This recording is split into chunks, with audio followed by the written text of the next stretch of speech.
Good evening, Dr. Fredericks and fellow classmates. Um, I I watched the two videos and the counseling sessions. I did think that those counseling sessions were what it would be like in real life.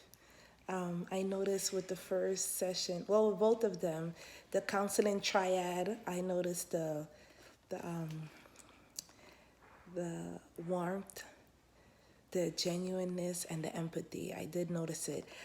For me, I thought it was stronger with the first video versus the second one. I also noticed that, the three stages of counseling: exploring, understanding, and acting. I did notice that, eye contact, body language, questioning, and reflecting, open ended questions. Um, and just listening, decision making. For the second counseling session, I thought the counselor, like his facial expressions, I kind of felt like he was leading. Well, in law they call it leading the witness.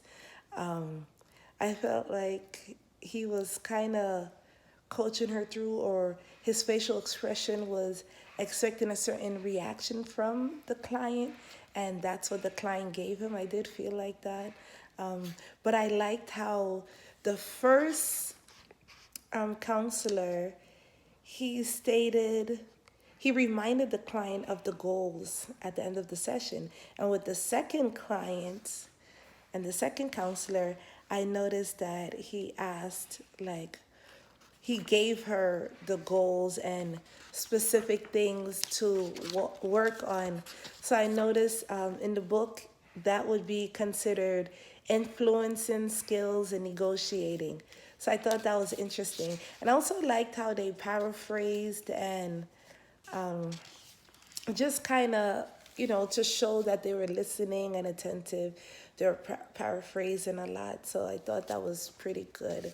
Um, I guess one question that I would have is, like, when when would you know to terminate a counseling relationship? Um, and is it when you set the goals up front, do you terminate the relationship after those goals are reached?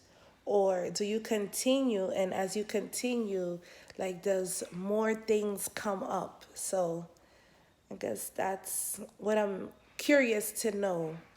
Like, when? How do you determine when?